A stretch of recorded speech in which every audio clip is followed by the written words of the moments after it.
গোটেই পৰিক্ৰমাটো সন্দৰ্ভত কি ক'ব? মই আজি ভাৰতলৈ ঘূৰি অহা, ইণ্ডিয়ালৈ ঘূৰি অহা 2 বছৰ হ'ল। তাৰ আগতে মই 2 বছৰৰ কাৰণে UK গৈছিলোঁ। ইউনিভাৰ্চিটি অফ মেনচেষ্টাৰত হিউমেন ৰিচোৰ্চ মেনেজমেণ্টত মাষ্টাৰ্ছ কৰিছোঁ। তাতে বাহিৰত গৈ দেখিলোঁ যে যেনেকৈ বাকী দেশবোৰ, অকল UK বুলি নহয়, বাকী দেশবোৰ যেনেকৈ ছেল্ফ ছাফিচিয়েণ্ট আৰু বহুত বেছি প্ৰগ্ৰেছিভ, সেই বস্তুটো মই ভাবোঁ যে অসমখন আগবঢ়াই লৈ যাবলৈ সেই বস্তুটো বহুত ইম্পৰ্টেণ্ট। আজিৰ দিনত ইমান ৰিচোৰ্চেছ আমাৰ নিজৰ আছে যে আমি একচুৱেলি এখন ছেল্ফ ছাফিচিয়েণ্ট আছাম কৰিব পাৰোঁ।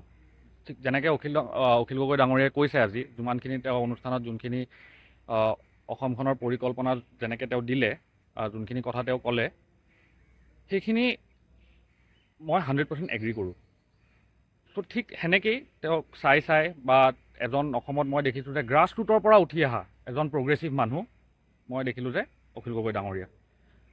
তেনেকেই মই ভাবিলোঁ যে ইমান যিহেতু মই পঢ়া শুনা কৰিছোঁ, এইটো মোৰ নিজৰ পাৰ্চনেল বস্তু দেই, যে মই ভাবিলোঁ যে অসমখনৰ কাৰণে, নিজৰ মানুহখিনিৰ কাৰণে মই কিবা এটা কৰিব লাগিব।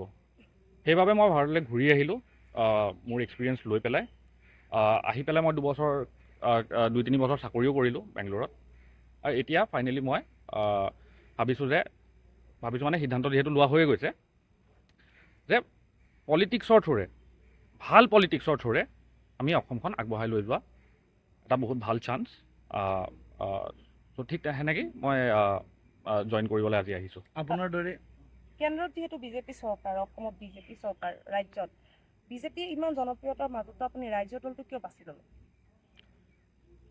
চাওক, পলিটিক্সত অহা মানুহে আজিৰ দিনত কয় পলিটিক্সটো বেয়া, কিন্তু পলিটিক্সটো বেয়া বস্তু নহয়। পলিটিক্স ডে টু ডে লাইফত লাগিব। উইদাউট পলিটিক্স এখন আপোনাৰ ষ্টেট বা এখন আপোনাৰ কাণ্ট্ৰি নচলে।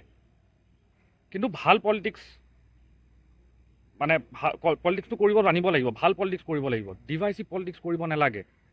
বিজেপিৰ যোনটো আইডিঅ'লজি, সেই আইডিঅ'লজিটোৰ লগত মই মেটচ নকৰোঁ। যেনেকৈ মই আগতে কৈছোঁ যে প্ৰগ্ৰেছিভ আছাম, এখন ছেল্ফ ছাফিচিয়েণ্ট আছাম যেনেকৈ অখিল গগৈ ডাঙৰীয়াই দেখিছে, সেই বস্তুটো লৈ মোৰ ৰাইজৰ দলৰ আইডিঅ'লজিৰ লগত মোৰ নিজৰ আইডিঅ'লজিটো মেটচ কৰে। সেইবাবে মই ৰাইজৰ দললৈ আহিছোঁ। আপোনাৰ দৰে যিহেতু শিক্ষিত আজিৰ যুৱ প্ৰজন্মই ৰাইজৰ দলত যোগ দিছে, হয়। গতিকে আপুনি বিচাৰে নৱপ্ৰজন্মই ৰাইজৰ দলত যোগ দিব লাগে বুলি? ডেফিনেটলি বিচাৰোঁ।